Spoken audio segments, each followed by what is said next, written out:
Genesis chapter 21, verses 1 through 21. The Lord visited Sarah as he had said, and the Lord did to Sarah as he had promised. And Sarah conceived and bore Abraham a son in his old age, at the time of which God had spoken to him. Abraham called the name of his son who was born to him, whom Sarah bore him, Isaac. And Abraham circumcised his son Isaac when he was 8 days old, as God had commanded him.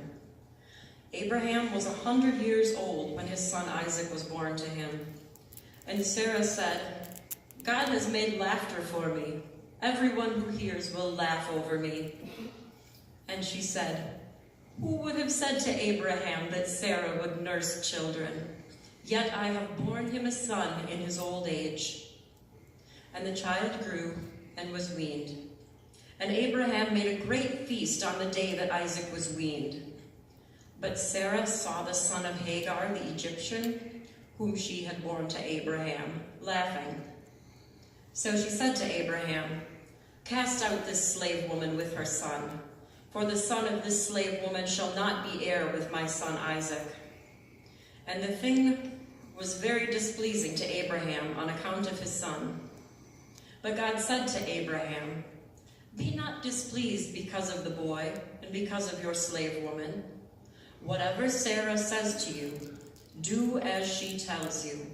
For through Isaac shall your offspring be named. And I will make a nation of the son of the slave woman also, because he is your offspring. So Abraham rose early in the morning and took bread and a skin of water and gave it to Hagar, putting it on her shoulder along with the child, and sent her away. And she departed and wandered in the wilderness of Beersheba. When the water in the skin was gone, she put the child under one of the bushes. Then she went and sat down opposite him a good way off, about the distance of a bow shot. For she said, let me not look upon the death of the child. And as she sat opposite him, she lifted up her voice and wept. And God heard the voice of the boy. And the angel of God called to Hagar from heaven and said to her, what troubles you, Hagar?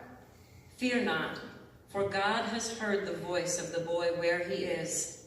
Up, lift up the boy, and hold him fast with your hand, for I will make him into a great nation.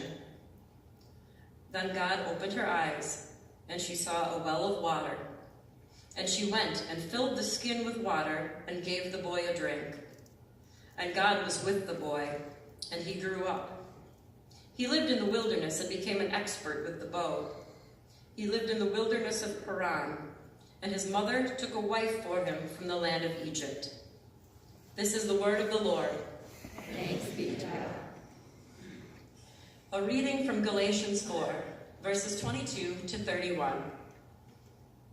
For it is written that Abraham had 2 sons, one by a slave woman and one by a free woman. But the son of the slave was born according to the flesh, while the son of the free woman was born through promise. Now this may be interpreted allegorically. These women are 2 covenants. One is from Mount Sinai, bearing children for slavery. She is Hagar. Now Hagar is Mount Sinai in Arabia. She corresponds to the present Jerusalem, for she is in slavery with her children. But the Jerusalem above is free, and she is our mother. For it is written, rejoice, O barren one who does not bear. Break forth and cry aloud, you who are not in labor. For the children of the desolate one will be more than those of the one who has a husband. Now you, brothers, like Isaac, are children of promise. But just as at that time he who was born according to the flesh persecuted him who was born according to the Spirit, so also it is now. But what does the scripture say? Cast out the slave woman and her son, for the son of the slave woman shall not inherit with the son of the free woman. So, brothers, we are not children of the slave, but of the free woman. This is the word of the Lord. Thanks be to God. Please stand for the reading.